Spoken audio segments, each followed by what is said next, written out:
In this world, humanity has been pushed to the brink of extinction by the deadly creatures known as the 17 Beasts, and the only things that can be used to fight these monsters are the dug weapons wielded by the heroes. And on this day, one such hero is facing his final moments on the battlefield. He had managed to defeat the beast known as Iban Candle, but all the energy he used to fight has taken its toll on his body, so as Iban Candle explodes in a fiery blaze, Willem's body is petrified due to a curse, but 500 years later, he is revived as the sole survivor of the human race. One day, Willem is walking through the city when he notices a girl fallen, so he runs over and catches her before she hits the ground.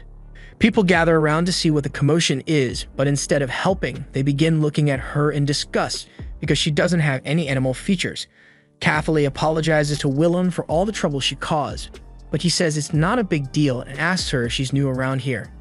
Catholi admits that this is her first time in this city, so he gives her his hood to cover up and leads her away from the discriminatory crowd and into a back alley. He takes her to his shop and buys her a hat so she can keep her non-furry face covered, but before she can thank him, he cuts her off and tells her that this town sucks. It has food worse than Britain, a higher crime rate than Gotham, and the chances of getting mugged go up really fast if you don't look like them, so this isn't a good place for a tourist like her. He offers to take her to the port so she can leave the town, and Catholi appreciates him looking out for her, but there's still one place she wants to visit before she leaves, so she asks him if he would be kind enough to show her how to get there. Willem ends up agreeing to be her guide since he's got nothing better to do, but neither of them really know where they are going, so they end up getting lost almost immediately. But on the bright side, Catholi gets to see a lot of the better parts of the city and have a little fun too. Several hours later, they finally arrive at the highest point in the city, and the reason she came here is because she has always wanted to see a view like this. She thanks Willem for making today so special for her since she can finally leave with no regrets, and just then, Willem notices 3 armed men behind them, and it looks like they are here for her. Catholi takes one final look at the sunset before turning to Willem to thank him for such a memorable day, after which she goes over to the men who came to get her.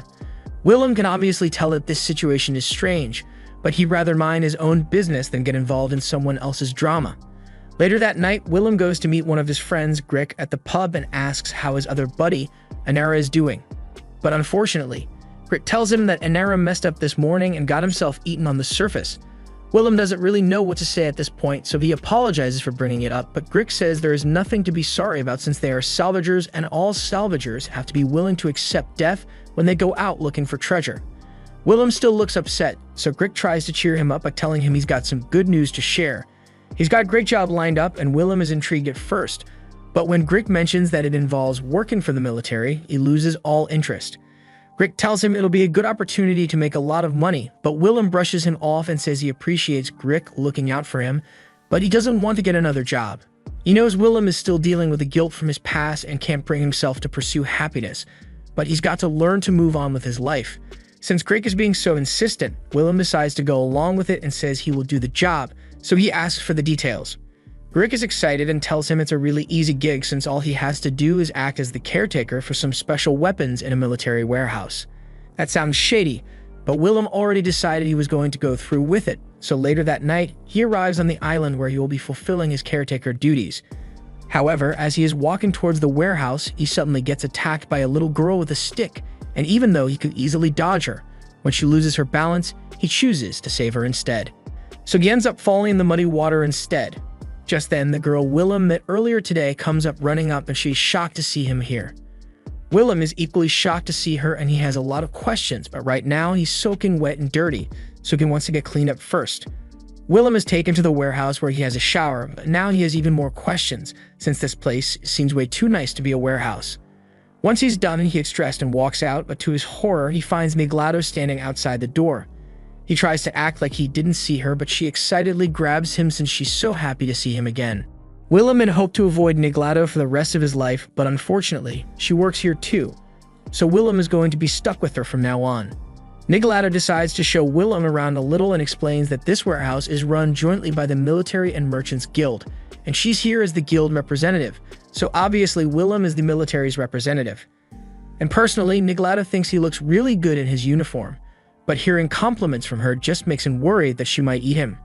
She pours him a cup of tea and assures him that while she may find him delectable, he's the last of his kind. So she would never be so impatient as to gobble him up immediately. That is, unless he wants to give her permission to eat him. Niglado is really desperate, so she'd settle for gobbling an arm, a finger, or maybe even Willem's juicy meat, but Willem shuts her down immediately. Anyway, Willem changes the subject and asks Niglado what his job as a caretaker is, but she informs him that he doesn't really have to do much. In fact, the last two military caretakers never actually showed up on this island, so if Willem wants, she can help him arrange accommodations elsewhere. Willem tells her that won't be necessary since he actually plans on doing his job, plus he doesn't trust Niglado enough to let her arrange his accommodations anyway. Niglado calls him mean for not trusting her, but it's hard to blame him since Niglado quite literally loves devouring people. That aside, Niglado is glad Willem is really going to stay here since it means she can take care of him again, but while Niglado is staring at Willem all cutesy, he needs to remind himself that when she asked if she could gobble his meat, she probably meant that in the literal sense. Just to make sure he isn't in any danger, he asks Niglado if she intends to eat him, and she answers that while she does want to get a taste of his meat in more ways than one, she won't do it unless he gives her permission. Willem acts like he didn't hear that, and instead asks Niglado for some information about what kind of job this is, because from what he knows, he is meant to be taking care of some special weapons, but he hasn't seen anything like that around. Niglado understands why Willem is confused, so she goes over to the door and opens it, revealing four little girls who had been eavesdropping, and tells him that these are the special weapons Willem will be taking care of. The next morning, Willem is introduced to all the children that live here, and he's wondering when the child labor laws got repealed because it makes no sense to him how these kids would be considered military weapons. Regardless of the ethics of the situation, he is still meant to be their caretaker, so he tries to make a good first impression on them. However, all the kids are deathly scared of him for some reason, so whenever he tries to get close to them, they mostly run or hide. Just then, Niglado licks him on the cheek and says the serious look on his face made him look so delicious, so she couldn't stop herself from tasting him. While a little disturbing, Niglado's inappropriate actions did give Willem an idea of how to win over the kids. He heads over to the kitchen and girls follow him to see what he's up to, but they are surprised that Willem can cook so well. When he's done, he holds out a spoon for Keithalie to taste the food he made, but she's too embarrassed to do it, so Nefren tastes it instead, and she absolutely loves it. Step 1 of Willem's plan is finally done, so he moves on to step 2 and uses his sauce to make some delicious pudding for the kids. The kids absolutely love the dessert, and where they were avoiding him before, now they are pretty much flocking to him.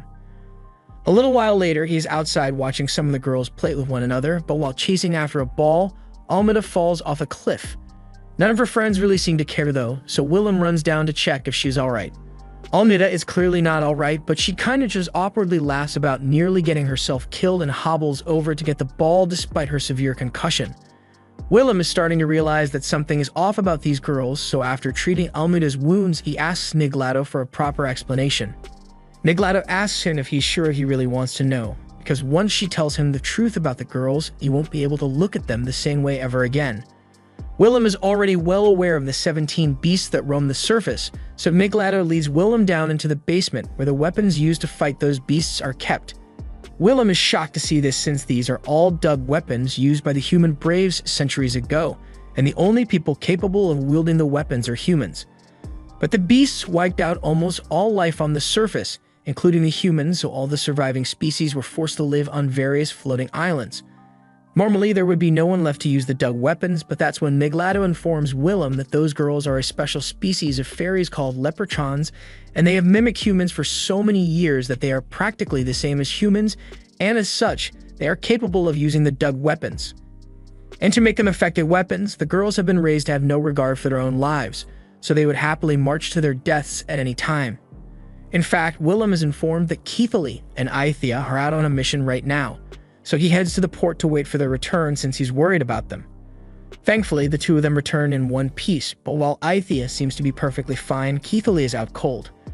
Willem carries Keithalie back home, and when she finally wakes up, she's surprised to see Willem sitting at her bedside. She asks him why he's here, but he says he's the caretaker here, so it's natural for him to take care of her. Keithalie still insists that he doesn't need to bother himself with looking after her, especially since she doesn't have much time left. Willem asks what she means by that, but Keithalie explains that in 5 days, Island 15 will be attacked by a beast. Normally, beasts wouldn't be able to reach any of the sky islands, but this one in particular can release part of its body to attack the islands in the sky. Willem asks how she's sure that the beast will attack in 5 days, but after centuries of fighting beasts, the people of this era have developed ways to predict their attacks. And by using her dug weapon at max output, Keithalee can generate enough energy to blow herself up and take the beast out with her. She's not happy about it, but she feels that it's necessary to make sure no one else has to die, so she asks Willem if he would grant her a final wish before she dies. She blurts out that she wants a kiss, but then she realizes that she said that out loud, so she rolls over in embarrassment. She says she doesn't want to talk anymore, but Willem rolls her over, and just like she wanted, he gives her a kiss. On the forehead, but still a kiss. Keithalee is so shocked that she barely felt the kiss, so she's about to ask him to give her another one, but Willem is already rolling her on her back and taking her shirt off. He explains that the reason Keithalee felt so weak after coming back is because she used too much venom, and it's causing muscle soreness, but a good massage should fix it. After Keithalee falls asleep, Willem heads to the records room to search for anything that will allow Keithalee to survive her mission, but this place is an unorganized mess, so it's going to take a while. Nefra notices Willem hard at work and she feels like helping him out, so she offers to assist him with his search. By the next morning, Keithalee is finally awake, and she is hit with a second wave of embarrassment after she recalls how she asked Willem to kiss her yesterday. She eventually overcomes the cringe and decides to get out of bed, but just as she is heading out the door to go look for Willem, some of the other kids tell her that Willem is sleeping with Nefren. It's technically true, but they could have worded it better since Willem is just letting Nefren sleep on his lap because she was up all night helping him. Keithalee asks what they were doing here, so Willem explains that he was looking through the records for a way to prevent Keithalee from having to blow herself up during her mission. But hearing this upsets her, so she tells him she doesn't need his pity. This is the only way for them to defeat the beast, and she has already made her mind up to go through with it. Willem can see that she isn't willing to compromise on it, so he asks if she wants to have a little training match with him so he can prove his point. Keithalee is confused by his request, but she goes along with it anyway. Although she warns Willem that fairies like her are the only people who can wield the dug weapons properly, Willem ignores her warning, so the match begins and Keithalee intends to end it in one swing. However, a second later she lands face first in the dirt. She keeps attacking Willem, and Willem keeps flexing his skill on her while he gives a lecture about how ignorant she is about the dug weapons. This is a sword, not a self-destruct bomb, so the fact that she has been fighting with it without knowing how to use a sword is surprising. Willem tells her she could just learn to fight the beast normally instead of resorting to blowing herself up, but Keithalee refuses to listen to him and insists that blowing herself up is the only way to keep everyone safe. She is still in denial, but Willem says the fact that she lost to him means she is sorely lacking in technique, but her power, stamina, and fighting instincts are pretty good, so he's sure she can improve enough to come back from her mission alive. And now that he has proved his point, Willem proceeds to pass out. While he's unconscious, Willem has a flashback to the day he defeated Ebon Candle, and even Ebon Candle was surprised that Willem could do something like this, but he also mocked him because all the spells Willem used in the fight are surely going to come back to haunt him as a curse, so he wouldn't survive. However, Ebon Candle will be able to revive himself eventually, so while Willem may have won the battle, he ultimately lost the war. And as Willem comes to terms with his fate, he apologizes to his friends Lilia, Soong, and Almaria for not being able to protect them. A little while later, Willem wakes up in the infirmary with Niglato looking after him, and she was really worried because while he was out, she ran some tests on him and discovered that Willem's body is practically falling apart, but he tells her it's due to his past. Niglato notices the girls trying to sneak in since they are worried about Willem too, so she takes him aside and explains his story. Years ago, Niglato was part of a salvager group, and while on the surface one day, she came across a man petrified and frozen in ice. They took him back to one of the Sky Islands so they could undo the petrification curse, but when Willem finally woke up, he went into a frenzy because he did not know what was going on. Eventually, they managed to calm him down so they could tell him about the current state of the world. Humans had turned all other races against them, but they kept fighting, so eventually they were wiped out entirely, leaving Willem as the last human alive. Niglato was worried that the kids might turn against Willem since most people hate humans, but they are actually really interested in hearing about his past. But while the others do that, Keithalee flies off because she has a lot to think about. Later that night, Willem is out in the field doing some maintenance on Keithalee's dug weapon to relax himself when all of a sudden, Keithalee returns. She asks him what he's doing with her weapon, so Willem decides to put on a little show for her. He disassembles the dug sword for tuning and explains that all those tiny fragments are talismans that were stuck together to form a blade. Although most of the individual talismans are pretty useless, They do things like give directions to the north, prevent nightmares, or stop you from getting burnt. But their true power comes from the wielder chaining talismans together to create entirely new effects. Keithley tells Willem that she's willing to learn his way of fighting, and Will is glad to hear it, so he offers to make a deal with Keithley. If she gets stronger and manages to come back alive, then he will do anything she wants. Upon hearing this, Keithley sits up and is about to say something, but Willem already knows what she's about to say, so he tells her she isn't allowed to ask him for anything lewd. She's a little disappointed, but she has another wish in mind and tells Willem she wants him to bake a cake for her if she comes back alive, but she's going to need his help to make sure she can survive, and Willem is more than happy to train her. 2 weeks have now passed since Keithley and the others went on their mission, and they haven't heard any news about the girls, so Willem is starting to get anxious that they might have died in battle after all. Milada can see that he is worried, so to get his mind off it, she asks him if he wants to do a small job for her. One of the little girls, Tiat, is due for a checkup up at the Corna de Lucha General Hospital for a routine checkup, so Willem and Tiat get on an airship and head for the Corna de Lucha Island. It takes a whole day of travel, but when they finally get there, Tiat is really excited because she loves seeing new places. Willem asks her if she wants to do a little sightseeing since she doesn't come here often, but Tiat declines because this is a serious trip, so she'd never want to do something as silly as go sightseeing. Although Willem can tell that Tiat is just trying to act like an adult, so he makes a compromise and says he wants to take a look around while they walk to the hospital together. Tiat is overjoyed to hear this, so the two start taking the scenic route to the hospital, and Tiat is loving every single landmark they come across. They even spot a fountain with an urban legend that says couples who come here will be happy for 5 years, although it doesn't look like the legend is working for that dude who just got smacked. Just then, they hear a commotion happening over in the market, so they head over and see 2 thugs destroying a rabbit's stall. They keep chanting something about annihilation, but Willem doesn't really want to get involved. So when the thugs try to flee from the police, he just trips them up and leaves them to be captured by the police. It's getting pretty late, so Willem tells Tiat that they need to start heading to the hospital soon, and even though she's disappointed that she can't have any more fun, she sucks it up and heads in for her examination. While Tiat is still being examined, the doctor comes up to Willem and tells him there's nothing out of the ordinary with Tiat, and that's good to hear, but Willem still doesn't know what the purpose of this checkup, so he asks the doctor for an explanation. The doctor explains that not all fairies are capable of using dug weapons, so those who awaken the ability to do so are brought here for an examination and tuning so they can become fairy soldiers. A little while later, Tiat is done with the checkup, but she's going to have to stay here overnight so she can be tuned, whatever that's supposed to mean.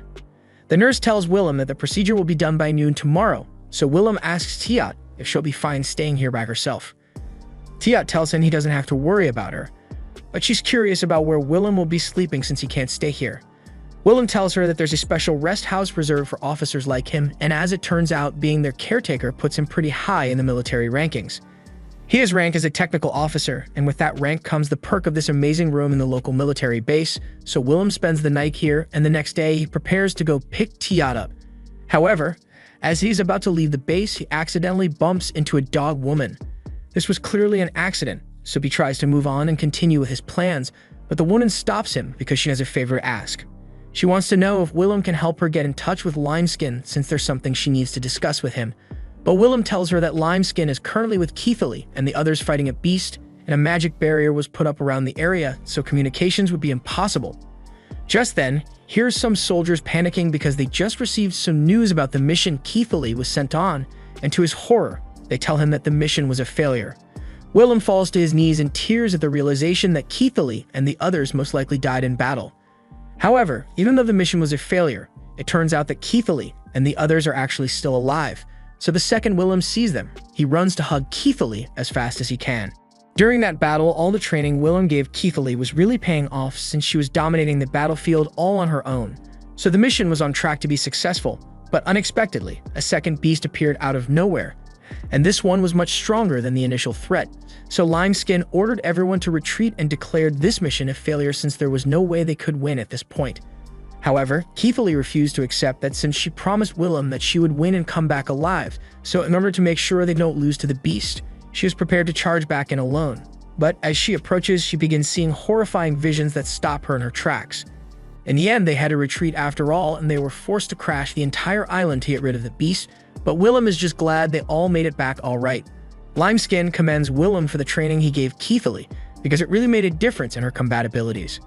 However, Keithley doesn't seem too happy about it since she feels responsible for the mission's failure. She thinks they could have saved the island if she had just blown herself up like originally planned, but Nephron points out that even if she had done that, the second beast that appeared would have still forced them to abandon the island, so them all making it back alive was the best possible outcome. Keithley agrees that Nephron makes a good point, but that aside, she asks why Nephron has been sitting on Willem's lap this entire time. Nephron says she's doing it to make Willem feel better, but really, she's just doing it because she likes sitting in his lap. Just then, Fear runs into the room because she has some urgent matters to talk to Limeskin about. She shows him a letter from the group known as the Annihilation Knights, and they are threatening to assassinate her father, the mayor, because they don't like his new policies. The mayor has been working on creating laws that prevent discrimination based on someone's race, but the Annihilation Knights hate the idea of that, so they will do anything to stop it. She wants Limeskin to help her stop the Annihilation Knights, but unfortunately, Limeskin says he can't help her. His position as a high-ranking military officer means he is not allowed to get involved in any political disputes, but he does know someone who might be able to help her. He looks over to Willem and is about to ask him for help, but Willem cuts him off and says he doesn't want to do it. Fear starts pleading with Willem to reconsider, but he ignores her and starts walking away because he still has to go pick Tiat up. Fear keeps following him around and trying to convince him to help stop the Annihilation Knights, but as much as Fear believes she's in the right, Willem can't just go and take them out because they sent out a threatening letter. Eventually, they all arrive at the hospital to pick Tiat up, and she looks perfectly fine, although she's been permanently traumatized by all the needles they injected her with. Since they've got some time before their airship arrives to take them home, so Willem decides to continue their tour so Tiat can have a little more fun. Fear has still been tagging along with the group this whole time, but while she still wants Willem to help her, she is incredibly passionate about this city, so she gives up on asking for help and offers to give them a tour around Corna di Luce. While Fear shows them around town, Willem notices that someone has been following them for a while, and he has a bad feeling about this, so he asks Fear if she can take them to an attraction that is a little more secluded.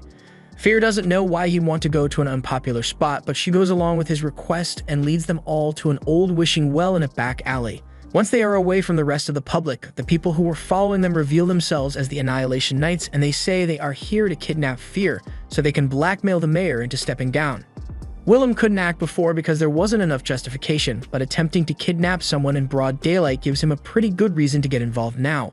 So he proceeds to take the Annihilation Knights down one after the other and leave them to be arrested by the police, so the Annihilation Knights' problem is pretty much resolved.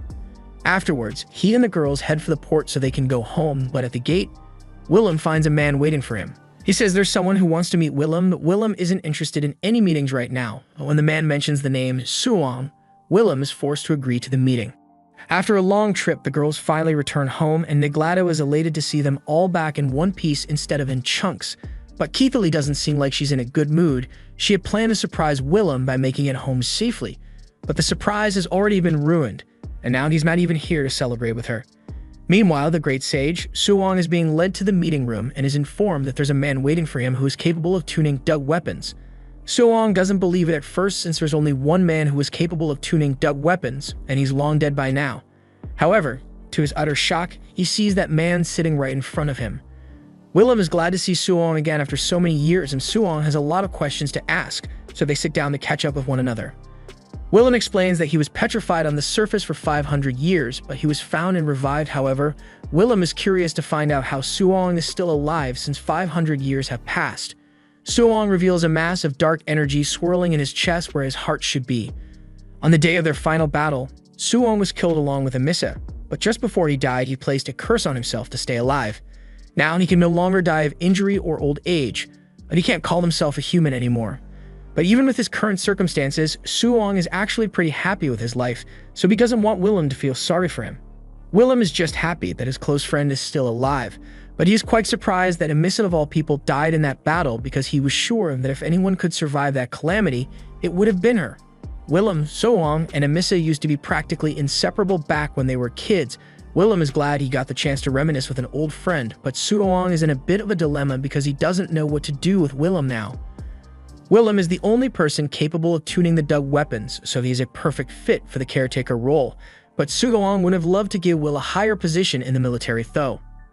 Willem isn't really concerned with his position in the military, so he tells Suong he will have to wait till next time because he made a promise to Keithley, and he plans to return as soon as possible so he can fulfill it. However, before Will could leave, Suong tells him that there's someone he wants him to meet, so he ends up dragging him all the way over Island 2. Meanwhile, back home, Keithley is still suffering from those terrifying visions, and they seem to be getting worse.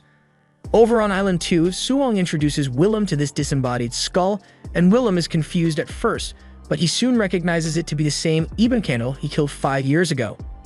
Eben Candle begins a long evil monologue after he recognizes Willem, but Willem isn't listening to all that, so he tells Eben Candle on to just skip the dialogue. What he really wants to hear about is what Eben Candle is back as a skeleton skull, so Eben Candle explains that he has the ability to resurrect himself. But when Willem defeated him, his entire body was burnt to ash, leaving him as nothing but a skull. And Eben Candle has been using his powers non-stop ever since he resurrected to help keep the islands floating, so he hasn't had a chance to start regenerating his body. Thanks to Eben Candle and Suong's combined power, they managed to raise several islands into the sky and keep them floating so the population to escape the beasts, and by chance, the islands have managed to stay afloat for the last 500 years. But now that Willem is back, they won't have to run anymore. If he can tune all the dug weapons, then they will be able to fight at full capacity to defeat the beasts and reclaim the surface, no matter how many fairy soldiers they need to use. That last statement doesn't sit right with Willem, so he grabs Suong by the neck and demands to know if he's the one who came up with the idea to have the fairy girls blow themselves up to fight. In Suong's defense, he had no other choice since the fairies are the only ones who can use the dug weapons, and while that may be true, Willem still doesn't agree with the idea of trying to reclaim the surface by using fairies as disposable weapons. Suong knows his methods might seem cruel, but those girls aren't really alive in the first place. He has a necromancy skill that allows him to give a body to ghosts who wander with lingering regrets. And as ghosts, they have no fear of death, making them the perfect candidates to fight with the dug weapons. Although if one of them uses too much energy at once, there's a chance that their memories of their tragic past life might return and cause their mind to break. And coincidentally, a report comes in at that exact moment informing them that Keithley's past memories returned and it has left her brain dead. Will immediately leaves to go check on Keithley, and when he finally gets back, he finds that she is indeed a vegetable now and blames himself for this because he never managed to keep his promise to her after all. Meanwhile, inside Keithley's shattered mindscape, she comes face to face with her past self named Elk. By this point, she had lost all her sense of who she is or why she would want to continue alive, so she would normally be doomed to wander this realm aimlessly forever. However, she recalls the promise she made to Willem that she wouldn't let herself die, so she regains her self-awareness and returns to her body. At the same time, Willem had been sitting next to Keithley's bed with Miglato all night, and he is still blaming himself for what happened to Keithley. He has lived through enough tragedy to know that not everything can be fixed, but even so, he still wanted to make Keithley happy. However, he clearly failed at that, so he wonders why Keithley ever liked him in the first place. Just then, he hears Keithley's voice as she tells him that she has a lot of reasons to like him. He was the first person to help her when they first met. He was the first to show her a way of fighting that didn't involve sacrificing her life, and he was the first person she ever fell in love with. Willem is at a loss for words, but he is so happy that Keithley is alright that he embraces her, and Keithley breaks down in tears.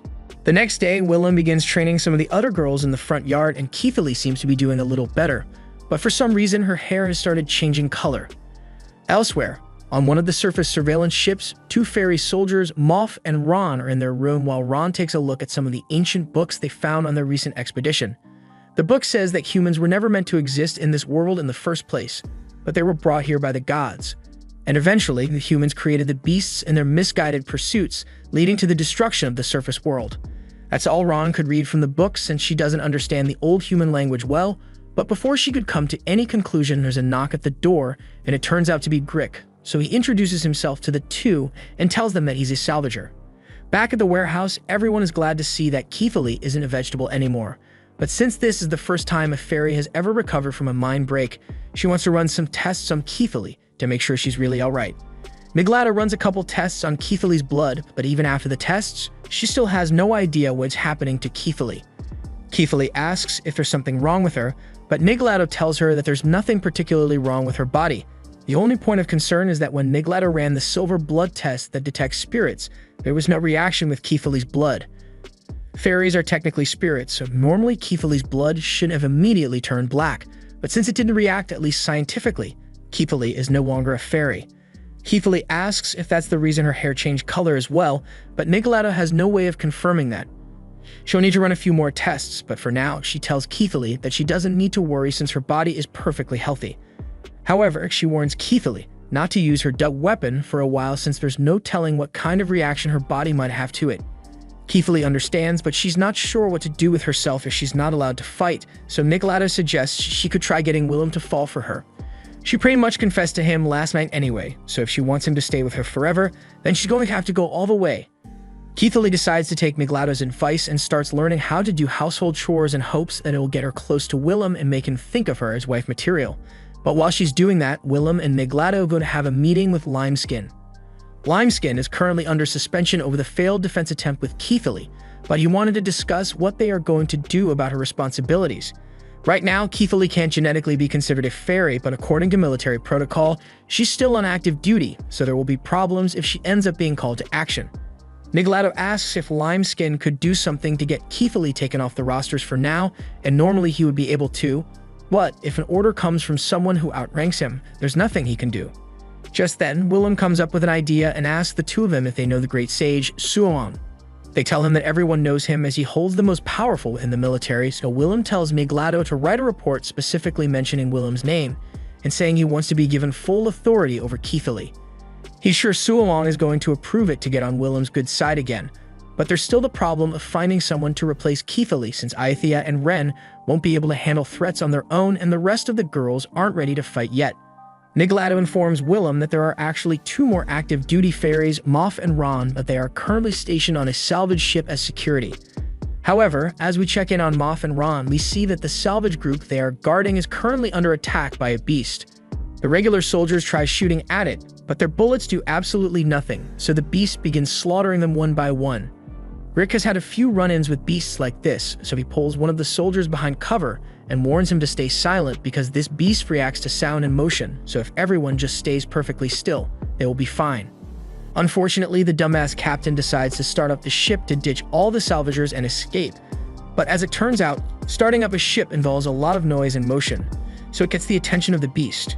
And it's crazy how the beast grew arms just so it could start boxing the ship, but luckily, Moff catches up to it and uses her dug weapon to slice it to bits. Most of the crew manage to survive, but with their ship destroyed, they are pretty much stuck on the surface until help arrives. On the bright side, Grick tells the girls that they won't have to worry about fighting any more beasts for a while since that one was of the fourths, and those kinds of beasts usually don't live near one another, so there shouldn't be any more in the area. Back in the sky, Willem is ordered to head to the 45th island to be debriefed on the situation. He is informed that a rescue mission has been approved to recover the fallen salvage crew, and he is to send one fairy soldier to help. But the transport ship they would normally use is being remodeled, so it'll take 15 days to get it ready. Willem asks why they don't just use a smaller ship to rescue the crew as soon as possible, but his superior explains that the crew was a crew of salvagers, and they were carrying a ton of valuable relics and antiques from the human ruins, so they need a large ship to carry it all back. Willem knows he won't be able to convince his superior to change his mind about this, but he reminds him that if they wait 15 days, then the chances of the crew being attacked by beasts are much higher. However, the superior says there are two fairy soldiers with the crew, so they should be able to protect everything, even if it means sacrificing themselves in the process. Willem is enraged to hear his superior talk about the fairies as if their lives are worthless, but he maintains his composure and says he has a favor to ask. Afterwards, Willem heads outside to meet Keithley, who has been waiting for him. He tells her he's going to send Nephron on the rescue mission, but will personally accompany her this time because he is sick of sending the girls into dangerous situations without him. There's also another reason he wants to go since the salvage team found a dug weapon with the ability to keep the user's mind in perfect condition. He knows Keithley won't admit it, but he can tell that the disintegration had some lasting effects on her, and there's no telling when it might get worse, so he wants to use the sword to help her. Keithley is glad that Willem is worrying about her, but she doesn't want to let him risk his life alone, so she says she will go with him. Willem is firmly against the idea since Keithley genetically isn't a fairy anymore, so she can't fight. And besides, there's no way his superior would ever authorize her to go on the mission with him. However, later that day, Keithley manages to get authorization to accompany Willem on the mission, and she's really happy about it, but Willem points out that the only reason she was authorized is because his superior thought Keithley was his lover. When Willem introduced her, his superior thought he wanted to bring Keithley along for some naughty fun. He doesn't like the fact that he is being misunderstood here, but Keithley says she doesn't mind the misunderstanding and would happily do that stuff for Willem if he asked, but Willem shuts her down. The next morning, Keithley is in the kitchen making breakfast and Willem is sleeping in the library again, so Aethia comes to wake him up. She warns him that he's going to be late for breakfast if he doesn't get up soon, so Willem wakes up, but he accidentally knocks Nephron onto the floor since she was sleeping on top of him. When Keithley finds out that Willem was sleeping with Nephrin again, she gets mad, but Willem defends himself and says Nephrin snuck on top of him while he was asleep, so he didn't know she was there. However, Keithley knows that's BS since Willem can sense incoming threats even in his sleep, so that means he willingly let Nephrin get close to him. Willem still doesn't see what the big deal is since Nephrin is perfectly harmless, so Keithley asks if he would have let Niglado get that close to him. Willem tells her that Niglado is different since there's a very real threat that she might eat him, but if that's the case, then Keithley asks what he would have done if she had tried to get on top of him. Willem doesn't want to lie, so he tells her that since she's a woman, he would have gotten embarrassed and kicked her out of the room immediately, but for some reason, this response actually makes Keithley happy. He's incredibly confused, so he goes to ask Niglado for some advice, and she tells him that Keithley is happy specifically because he thinks of her as a woman, and that means she's got a good chance as Niglado's rival in love. Willem is confused again because there's nothing going on between him and Niglado, but Niglado tells him that she likes him quite a bit. And since she's a troll, her species is compatible with Willem, so they could probably start a family together, and honestly nothing would make Niglado happier than being with Willem, but she chose not to pursue him for Keithley's sake. Willem is stunned and doesn't know how to respond to Niglado's confession, but she doesn't expect a response and tells him they can just pretend like they never had this conversation. After that, Willem heads outside and notices all the girls looking up at the sky. Keithley explains that there's a meteor shower happening, so they are really excited to see it. And while Willem is watching the shower too, she decides to finally make a move and nervously tries to hold Willem's hand. But to her surprise, Willem beats her to it and holds her hand instead. There's a good chance she might actually get a happy ending here despite the blue hair romance failure rate. But the moment is ruined when one of the girls falls off the edge of the balcony. Willem races to save Almeida, but he's too slow, so Keithley uses her wings to fly forward and catch her. Thanks to that, Almeida is fine, but Willem is really upset that Keithley used her powers in her current condition. He warns her that generating venom like that could cause her mental disintegration to get even worse, and he doesn't want to lose her. Keithley assures him that she's perfectly fine, but later that night, while she's in the shower, she starts having more visions of her past life, causing her hair to become even more red. Keithley heads out to try and clear her head, but she is still having those strange visions, and they have become even more vivid than they were before. Just then, she hears someone approaching, so she turns around and sees Aithia standing there. But all of a sudden, Aithia asks Keithley who she is. Keithley thinks that's a strange question to ask since she and Aithia have known each other their entire lives, but she thinks Aithia is just messing around, so she plays along and tells Aithia that her name is Keithley. Aithia is glad to see that Keithley still remembers who she is, so she gets down and tells her that she needs to ignore all those visions of her past life, because the more she focuses on them, the worse her mental disintegration will become until she forgets who she is altogether. And she knows this from personal experience because isn't actually the real Aithia. The real Aithia suffered from mental disintegration after the memories from her past life resurfaced, and it ate away at her consciousness until eventually, all that was left were the memories of her past life. That's when the current Aithia woke up, and to her, it felt like she had just woken up in someone else's body. She was extremely confused, so she began to search around the room to figure out what was going on, and that's when she came across the original Aithia's diary. The original Aithia had kept a diary of every day of her life up till the point that disintegration happened. So the current Aithia came to realize that the original Aithia is gone and she has replaced her. She felt incredibly guilty for causing the original Aithia's death, so she swore to do her best to become the same person and live her life the same way the original Aithia would have, and to this day, no one ever realized that the current Aithia isn't the original. Keithley's disintegration may be slow, but there's a high chance it will keep getting worse until one day she's no longer herself, so Keithley decides to just try to enjoy all the time she is left with Willem while she can. She and Aithia then start walking back home together, and Aithia asks if it doesn't bother her and that the original Aithia is gone. But as far as Keithley is concerned, Aithia is the same person she has always known and loved, so she will always be her friend. The next morning, Keithley seems to be full of energy as she runs through the halls while cleaning. Niglado comes out to see what all the noise is about, and she is shocked when she sees that Keithley's hair has become even more red. She knows this is a bad sign, but since Keithley is trying to stay positive, she doesn't say anything and compliments her on the new hair color. Keithley has accepted the fact that her mental disintegration may get worse, so right now, she wants to live her life to the fullest. A little while later, Willem is having tea with Niglado and Keithley, and he's a little worried about the rescue mission. So he asks if Nalf and Ron are going to be fine since they've been stuck on the surface for a while now, and they'd probably have to fight a lot of beasts. But Niglado thinks they should be alright, especially since the military is working around the clock to get the ship ready for the rescue mission. Meanwhile, over at the camp, Naf notices Ron is up late reading that ancient book, so she comes over to sit beside her. She asks if Ron managed to decipher any more of the book's text, so Ron tells her that she found something about what the humans did to the surface, but Naf isn't actually interested in that, so she falls asleep on Ron's shoulder. Late into the night, Willem is still awake working on the plans for the rescue mission, so Keithley comes into his room to bring him some tea. While she's here, she asks Willem if he would be willing to teach her some of the things he does, like how to tune the dug weapons or how to do the massage for venom poisoning. Willem doesn't mind, but he warns her that those skills take a lot of time and effort to learn, and he doesn't want her to push herself too much. She has been trying to hide it, but Willem noticed that she has been losing her memories recently. She has been forgetting little things like names or previous conversations, but once he gets his hands on the lapid dug weapon, he's sure they can stop her mind from deteriorating. The next morning, the ship is ready, so Willem, Nephrin, and Keithley prepare to head out on the rescue mission. Once they arrive at the Salvage team camp, they meet Naft and Ron. And while all the injured crew members are being loaded onto the rescue ship, Ron greets Nephrin and Keithley, since it has been a while since they last saw each other. It's nice to see them again, but Ron is a little confused by Keithley's new hair color, as well as the fact that there is a random man with them. This is the first time they've met, so Willem introduces himself to Ron and tells her that he's the new ferry warehouse caretaker.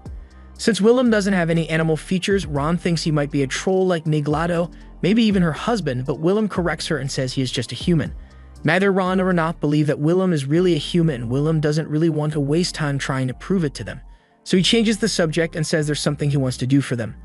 A few minutes later, Naf is lying on a table while Willem gives her a massage to deal with her venom poisoning from all the fighting she did.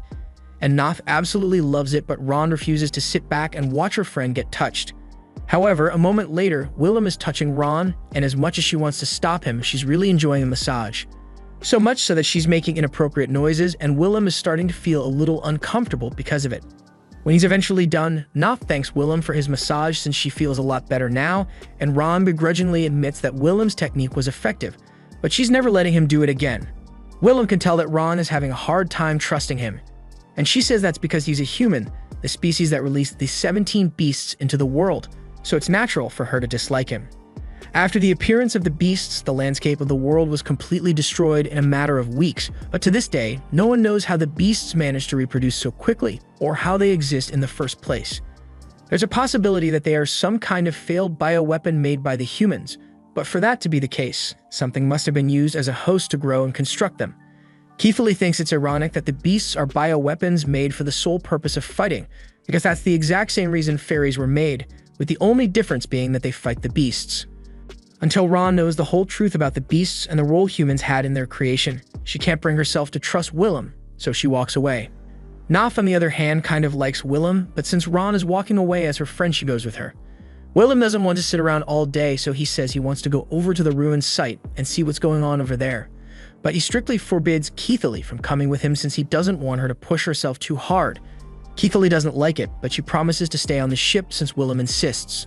But while he's gone, she happens to run into a couple of soldiers playing poker in one of the rooms. The soldiers recognize her as the secretary officer Willem came with, and in the military that can only mean one thing, so they start joking about Keithley, probably giving Willem the Hawk Tuah treatment later tonight. Meanwhile, Willem arrives at the base camp and finds Grick yelling at his superior because he just sent a large group of people out to recover more items.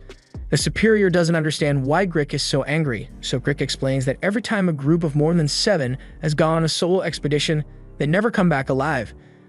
The superior still isn't convinced and tells Grick that the items they could recover are far more important than some silly superstition. Willem already knows there's no way they can recall the expedition squad, so he tells Grick to just let it go and prepare in case something goes wrong. For now, Willem heads back to the ship to check if the dug weapon he is looking for was stored there, and upon his return, he finds that Keithley has been busy doing a lot of cleaning and the soldiers have taken a liking to her for her work ethic. She looks like she's having a good time, so Willem decides to leave her there and go look for the dug weapon by himself. All of a sudden, a massive earthquake hits, so everyone is put on guard. But Keithley is especially affected because the earthquake triggers one of her past memories and she sees the name Lilia flash through her head. Keithley has a flashback to her life as Elk in a blank room, and for some reason the hero, Lilia, smashed her way into the room. Elk was confused, so she asked who Lilia was and what she was doing here. Every word out of Elk's mouth seemed to do significant damage to Lilia, but she answered that she was there to kill Elk and thereby save the world. Keithley wakes up a little while later and she still remembers who she is, so she tries to act like nothing happened and goes about her normal routine. She goes to bring Willem some food since he has been searching through the cargo hold all day, but when she gets there, she finds him busy tuning Nott's weapon. Once Willem notices Keithley, he informs her that he managed to find the lipid dug weapon, although he's going to need to do some tinkering with it before it's safe for Keithley to use. With this, they won't have to worry about her disintegration anymore, but right now, there's something else Willem is concerned about. He was trying to tune Nott's sword, but there's actually nothing wrong with it. This dug weapon is known as the Kin Slayer, so it is only capable of killing the kin of its creators. In other words, it can only kill humans. However, Nott has been using the Kin Slayer to kill beasts for a long time, so it makes no sense to him how she's been managing it. Just then, Willem is hit with a horrible realization. The Kin Slayer is literally incapable of harming anything that isn't human, so if Nott has been able to cut beasts with it, then that must mean that beasts are actually humans. The knowledge that his kind is directly responsible for all the suffering and chaos that this world has experienced completely breaks Willem, so he falls to his knees and hugs Keithley tight. Keithley feels really embarrassed and she doesn't know why Willem is doing this, but she can tell that he needs some emotional support, so she lets him hug her a little longer. This moment makes Willem realize something. Ever since he was revived from his petrification, he had been living an aimless life, but Keithley gave him a home to come back to, someone to protect, someone he wants to make happy. He swears that he will make her happy no matter what, so he looks her in the eyes and asks her to be with him forever. The next morning, Keithley wakes up and tries to go about her day as usual, but she can't get Willem's proposal out of her head, so she's still all giddy about it. Later that day, she is walking with Willem and things are really awkward between the two of them after the proposal Willem made yesterday. Willem finally breaks the silence and tells Keithley that he is serious about marrying her, but she already knew that and tells him she'll be by his side forever. But before anything more can be said, they get called over by Grick since he has something he wants to show them. According to this legend, this world was once home to gods, but they were all destroyed after they tried to wipe out humanity. The first one is Carmen Lake, followed by Jade Nail, and lastly, there's Iban Candle. So Iban Candle was actually one of the gods. Willem mentions that he was the one who killed Iban Candle, but Grick thinks he's making it up since he may be strong. But there's no way Willem could be a god slayer. For now, Grick just moves on and tells Willem he has something else to show him. He leads him to the ruins of a house, and from what Willem had told him, this should be his childhood home. Willem begins having flashbacks to the past and the people he left behind, and he is filled with deep regret for never making it back home to them. All of a sudden, Keithley starts getting visions again, and it feels like something is calling out to her, but whatever it is coming from underground. Grick and Willem notice something is wrong with Keithley, so they ask if she's alright, but in the next second, the ground beneath their feet crumbles, and they are all sent falling into unknown territory. At the same time, beasts begin to emerge from cracks and crevices all over the ruins, so Nephrin has to fly out and engage them to prevent unnecessary casualties. Meanwhile, down in the cave, everyone seems to be alright, but Keithley is still having visions, so she doesn't notice the giant boulder that's about to crush her. So Willem jumps in and pushes her out of the way before she gets hurt. Keithley finally snaps out of her daze, and she's worried about Willem since he got hit by the rocks, but Willem says he's fine. More importantly, this place looks like the cave the scavenger team was sent in, and hopefully, if they follow the torches they left on the walls, it should lead to the exit. However, as they follow the torches, all they find are the half-rotten remains of the scavenger team. It looks like a beast is responsible for this, and if the beast is still in this cave, then they might have a serious problem on their hands. The sight of the blood sparks another vision in Keithley's head, but this time, she hears a voice calling out to her. So almost as if she's under a spell, she flies straight towards the voice, leaving Willem and Grick incredibly confused. They follow her through the cave until she arrives at a large opening with an ice crystal in the middle. Rick is surprised since there's a person inside the crystal just like Willem was. Elk is inside the ice, and as Keithley touches it, her hair almost completely turns red, but before she could totally lose herself, Willem snaps her out of it. Grick and Willem notice the little girl in the ice, and Grick can't believe he found a person in ice again, but there's no chance that she's still alive because she has a massive hole through her chest. Willem recognizes the wound to be a curse from dug weapon Senioris, but Grick doesn't understand what's so special about it. Willem explains that Senioris has a special curse imbued on it which can turn anyone, whether god or mortal, into a corpse, so if that curse was used on this girl, Willem is sure she couldn't have been a regular human. There are still a lot of unanswered questions, but right now, this cave is on the verge of collapsing, so Grick points to the exit and tells them to hurry before they get trapped here. They manage to make it back to the ship alright, but the attack from the beasts left it severely damaged, so Willem's superior is going to have to fix it before they can get out of here. Meanwhile, Keithley's disintegration has gotten a lot worse, so she's become completely unresponsive. Inside Keithley's head, she meets Elk again, and Elk is glad to see her. There's a story she wants to talk about, so she tells Keithley that a long time ago, humanity threatened to destroy the world, so 3 gods decided to leave an army to wipe them out. However, humanity managed to win the war after a human brave killed the leader of the gods, so there was no one left to stop the humans anymore. Elk was the leader of the gods, but she explains that she is also Keithley's original soul. Fairies like Keithley are made using the souls of children who are too young to realize that they are dead, so Keithley's entire existence is basically a dream. As such, it's only a matter of time before she fades from existence entirely, but Elk likes Keithley, so she brought her in here to preserve her memories. Meanwhile, outside, beasts are currently attacking the ship, so Naft and Ron are forced to deal with them. But there are way more beasts than they expected, so they might not be able to make it out of this alive. Willem's superior successfully manages to fix the ship's engine, so he tells everyone to prepare for immediate takeoff so they can escape the beasts. But unfortunately, the beast managed to breach the ship, so the people on board are now in serious danger. They try fighting back with guns, but one immediately gets a hole punched through his chest, and the others are about to suffer the same fate. However, luckily, Nephron runs in and slices the beast's tentacles off. She then parries all the beast's subsequent attacks before slicing it in half, and once it's finally over, she falls to her knees in exhaustion. However, she doesn't have any time to rest because the beasts begin to regenerate and attack again. Meanwhile, Willem is still by Keithley's side, and he apologizes for failing to make her happy like he had promised, but all of a sudden, a beast smashes through the wall, so Willem decides to take his anger out on it. Meanwhile, inside Keithley's head, Elk asks Keithley if her memories and feelings are still intact, but Keithley barely remembers anything of her life. However, as long as her feelings stay intact, Elk says Keithley will continue to exist so she can stay here and watch the outside world. Willem goes on a rage-filled rampage through the ship, destroying all the beasts in his way. Willem has been fighting all his life because he wanted to protect those close to him, but every single time he has tried to help, he always fails to save those he cares about the most. The only thing he has ever been good at is fighting, so that's exactly what he's going to do. Elsewhere on the ship, some other soldiers are being attacked by a beast, but at the last second, Nephron arrives to save them. However, she has been fighting the beasts non-stop for a while now, and she's on the verge of collapse from her injuries, but she's still going to fight regardless. Meanwhile, outside, Ron is doing her best to get rid of all the beasts on the exterior of the ship, but while she's distracted, the beast manages to grab her from behind and restrains her while another closes in for the kill. Ron desperately tries to get out of its grasp, but nothing she does is working, so she closes her eyes and waits for death. However, at the last second, Willem arrives and takes out the beast holding Ron before catching her and kicking the other beast off the ship. He asks Ron if she's alright, but she's more interested in figuring out how Willem just saved her. Willem begins walking away to continue fighting, but he has already sustained severe injuries, so he collapses on the deck after a few steps. Ron takes him to cover for safety, and a few minutes later, Willem regains consciousness, but he refuses to let himself rest even for a second.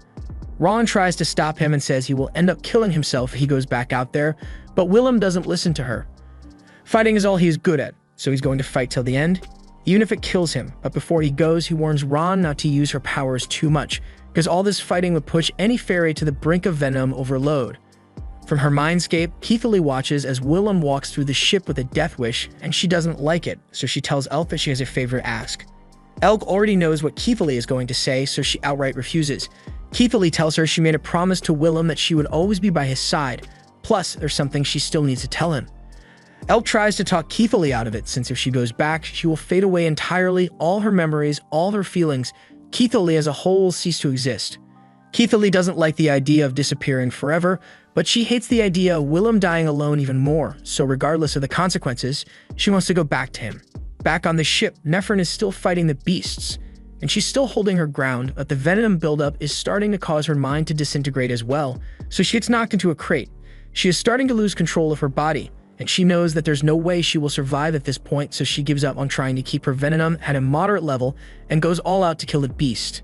After that, Nephron is left convulsing on the ground, and to make matters worse, one of the ship's engines is blown out, so it tips over and Nephron is about to fall out. The soldiers want to try to save her, but she tells them to stay away since she has already gone past her venom limit, so at any moment she might explode. She falls off the ship and accepts her death, but at the last second, Willem grabs her hand to save her. He refuses to lose anyone else today, so he says he's going to pull Nephron back up, and she can see how hard he is trying. But she tells him she's not worth it. She might explode soon, And if that happens, this entire ship will be destroyed. So as much as she would like to stay with him, she has to let go. Willem watches as Nefren falls to her death, but he refuses to let things end like this, so even if it costs him his life, he's going to make sure he saves her. Meanwhile, Keithley is slowly walking towards a hole in the wall and picks up the wounded Noth's dug weapon. Noth tries to talk Keithley out of what she's about to do because if she goes down there, she is guaranteed to die. But Keithley is willing to accept that because she's gotten to experience true happiness, so nothing else matters now. She dives off the ship and begins flying towards Willem and Nefren to save them, and just before they hit the ground, she manages to cushion the fall with her wings. Willem and Nefren are shocked to see Keithley. There's no time to talk since there's still a horde of beasts to deal with. Keithley activates the dug weapon and charges towards the horde for one final battle, and as she fights, she reminisces about all the wonderful memories she has had with Willem. It may not have been a perfect life, but Willem made her special, so she wouldn't change a thing about it. And as the beasts pierce through her body, she opens her fairy gate and unleashes a massive venom explosion, killing all the beasts in the area, including herself.